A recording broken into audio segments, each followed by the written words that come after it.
G'day everyone and welcome to my channel DB Designs and Sewing Australia. I'm Deb and welcome back. Thank you for joining me. This week we're going to go through what I made this week. And the first of all, what I'm wearing. I'm actually wearing the Yari jumpsuit. Now I made this about 2 years ago. And it was when it was called the Yari, because it's actually called something else now, because it has the dress in it now as well. Whereas this has only got the jumpsuit, long and short, sleeveless, short sleeves. But it's actually really, really big. I will stand back and show you. So I think I made the 16. And there are little tabs that you can put on the side to pull in, but I chose not to do that, thinking I don't know if the tabs are going to be in exactly the right spot for my waist, because I'm short-waisted. I'm short, but I'm short-waisted. So most of my length is in my legs, not that you'd know it, but so I choose to wear a belt with it, but if I made it again, I would size down. So I wear this with lots of different belts, and it's shorts, and I'm old, but you know, have to stop caring about that sort of thing at some stage, don't you? So the first thing I made was the Genoa Skirt by Style Arc. I will insert some photos. I will keep inserting photos. So this fabric is the Miss Moresby Farm and Stars lightweight linen, and I bought this from the Dahlia Sewciety, not knowing what I was going to make with it. And then I watched Kristen, and she had made the Genoa Skirt out of the lightweight linen, and it looked really good. And I thought, oh, I know what I'm going to make. I've got 2 meters, I can make that. And so I did make it. Now I made a size 14, and I ended up doing 7 centimeter seam allowances. It was so big, and it's still quite big in the waist, but I didn't want to, it's really a fairly straight skirt. It's a bias cut skirt. It's really quite a straight skirt, and I didn't want the waist to be tight because I knew that I would be wearing probably a t-shirt style of top with it, and then it might look a bit muffin toppy. So so I wanted to make sure that the waist wasn't too tight. I think it may be a little bit too loose, but we will see. Maybe next time I might only, as I did a 7 centimeter seam allowance, I might try it with a, actually I won't do a 6 centimeter seam allowance. I will adjust the pattern, but you know, it's a Style Arc, and so I bought it to make the 14, so you get the 12, 14, 16. So the size 12 is really not even going to touch the sides either. So I don't want to rebuy the pattern, because the pattern is really just reducing down the sides by the same amount. So I could actually easily do that myself. So I might reduce the pattern by 6 centimeters all the way along, and then make a bit of a test one and see what that's like, because I actually love the skirt, and it's very comfortable, and I love how long it is. Quite like long skirts. I thought a bias cut skirt I've never made a bias cut skirt for myself before, because I haven't made it for my girls, but you know, they were slim. And when I saw it on Kristen, I thought, oh, maybe I can get away with a bias cut skirt, because I always thought that my stomach's going to look too pot in it, you know, it's not going to look very good. But I'm really surprised how good it does look. So I made some tops to go with this skirt. So I made 2 t-shirts to wear with this skirt. Now the first t-shirt I made, they're actually both made from this pattern, this New Look 6481. got a crease in it. I couldn't see if it was it. 6481. I've actually made that jacket and that skirt as well. And a black slinky jersey knit t-shirt that goes under that. And that t-shirt pulls down quite long. And anyway, this is the first t-shirt. Now this is just in fabric I had in my stash. I actually realized that I had, well, I didn't think I had any black t-shirts. I had one black t-shirt that was like an old regatta one from years ago. And in the end, I got rid of it because its neckband was really, really narrow and it seemed to be stretching out more and more, and it wasn't top stitched down. So even for something that probably cost, you know, $40, it didn't have very good recovery. I think that's what it was. And so your neckband in the end's ruined because the fabric doesn't have enough recovery. Anyway, I had this fabric in my stash, and I suspect this is an organic jersey. I know I've made Phoebe undies out of this fabric and they're still in really good condition. I did do cover stitch hems, and on the neckline I actually didn't do a double cover stitch because I only wanted a single stitch. I ended up doing a chain stitch on my cover stitch machine.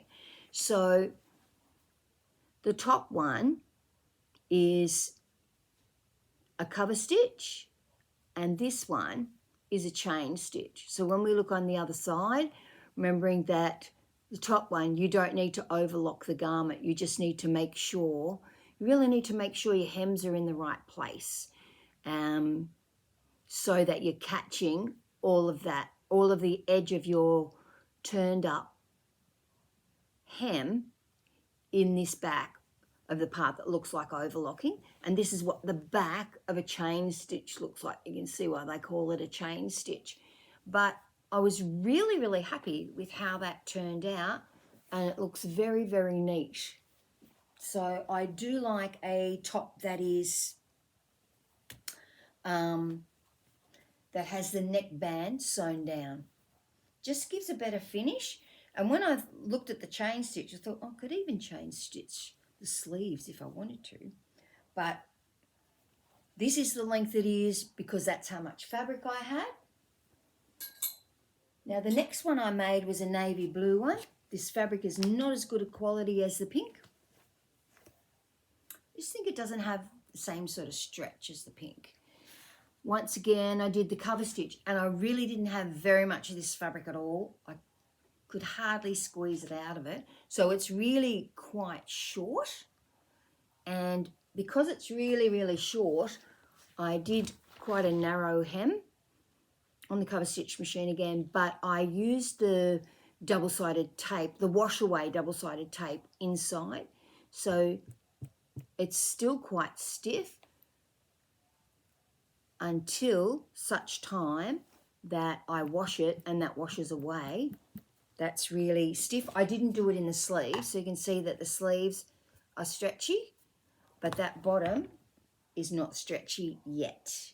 And because I had navy blue Mariflex thread, I top stitched the band down using that. So it's got good stretch, but it really is quite short for me.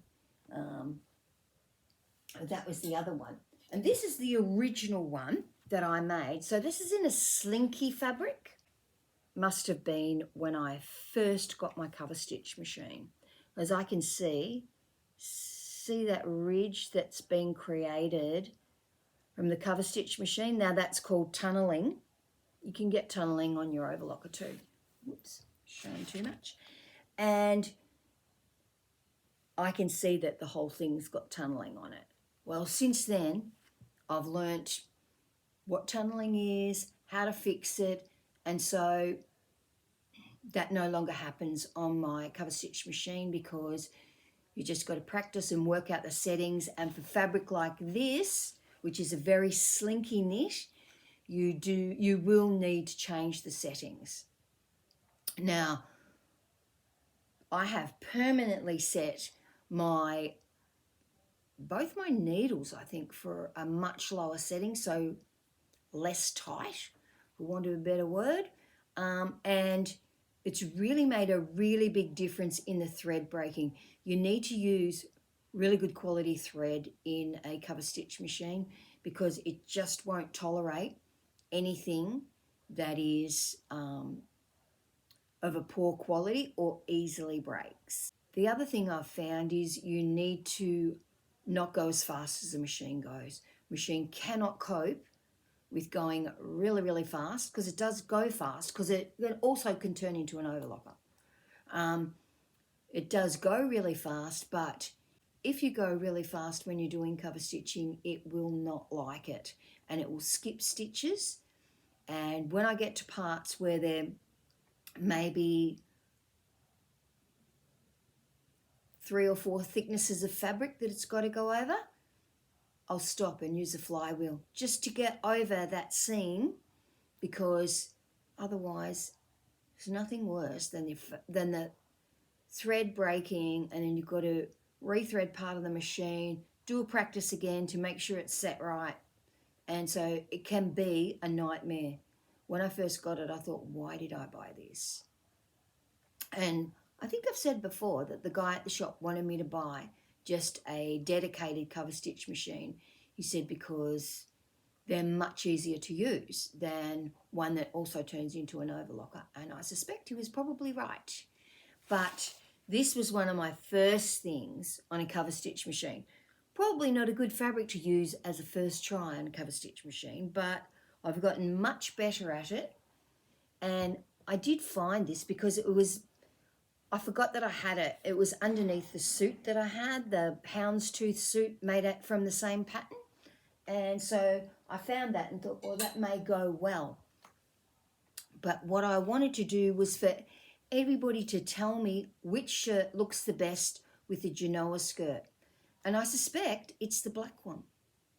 I thought I'd need to do a short T-shirt, but having put the black one on, I don't know if it's because it's the Slinky silky fabric, maybe that's what it is. And I've also I've inserted photos of all of this. I've also got photos of this blouse with it. Now this is the Norma blouse by Fibre Moods. I made a size 16, and when I read through my pattern notes, it said to make a 14 and do a full bust adjustment so it's got a dart, because it has no darts. And if you've got a bust, things look much nicer if you've got a dart. And it's low cut. It's really low cut. And that might be okay if you're just standing still, but I suspect a lot of my things need to be taken up in the shoulders, which is how I can do that one shoulder adjustment that I need to do to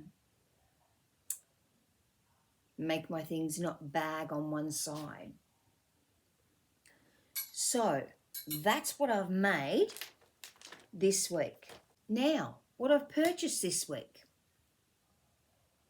Went to Spotlight yesterday, and I got this beautiful rayon, and it's called Orchid Blue. Maybe directional. Not sure. Directional. And it was just so pretty. I had to get it, and I got 2.5 meters so I could make a dress. And I was thinking that I would make the Armadale dress. But since then, I've watched Alex Judge from Alex Judge Sews, and now I'm thinking about making the Nicole dress by Sew Over It. I'm not sure yet which one I'll make, but I will probably do that shoulder adjustment in it. So I think last time you saw when I had the taker dress on, that one side always just seems a little bit bigger it's not the dress, because every pattern's, I can already see it in this too. It's not the dress, it's me. So one side of my body will be shorter than the other, or yeah, one apex point is going to be lower, higher than the other, and a bra. Probably only in such a small way that a bra doesn't even really fix that. But I suspect this shoulder is lower, or the point from here to here is shorter on this side. So I am going to attempt to do an adjustment to fix that. I'm not so sure that I don't need an adjustment across all of my things. See how you can see into the back of this? Do I need to take up the shoulders on the inside and not on the outside? It's not like I have really narrow shoulders, because I don't. I can already see that that one's much worse. Maybe I need to do an adjustment on both, just more on this side.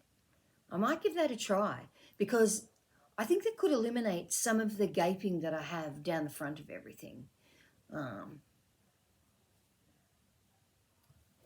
Yeah, I have got my legs crossed. That's my legs uncrossed, sitting straight on a chair. Yeah, I can see that that sticks.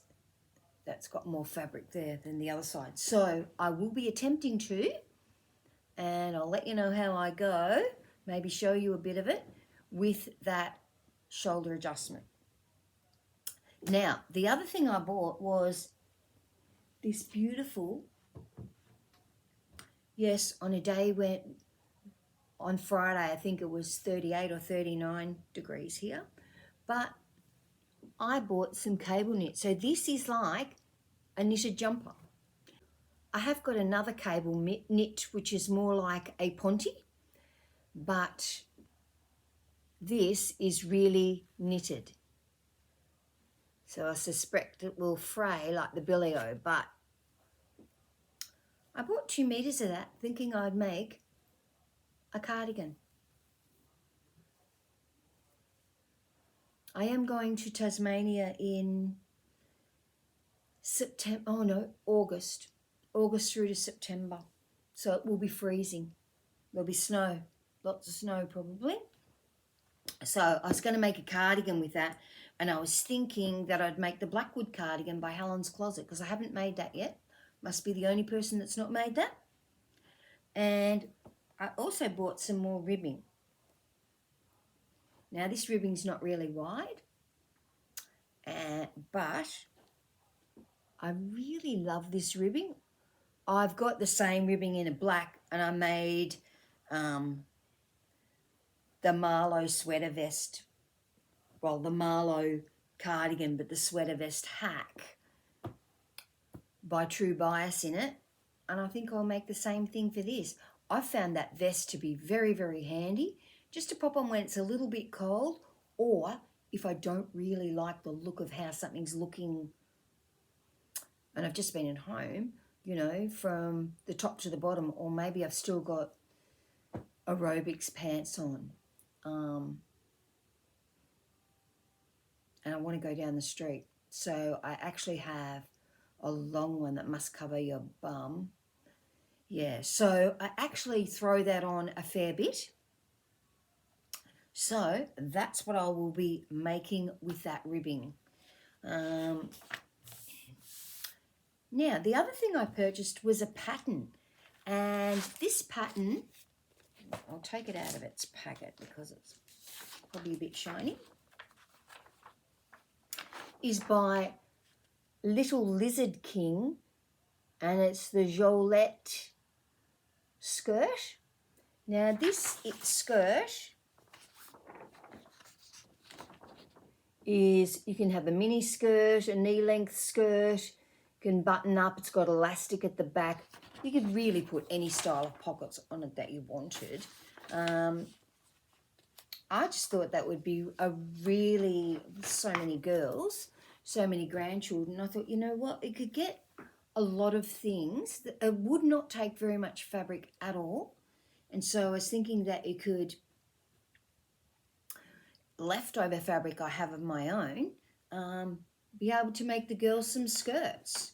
Now, I had never heard of Little Lizard King before. And I was watching Sew Something Pretty, and Katrina had made a skirt for her daughter and I think for one of her nieces in a really pretty pinwheel cord, and they looked really, really cute. And I thought, oh, that's a really, probably quite a fast make if you don't mind doing buttonholes. And so I thought I would give that pattern a try, and that I would buy a pattern from somebody who I've never heard of before, who's probably only a very small pattern maker. So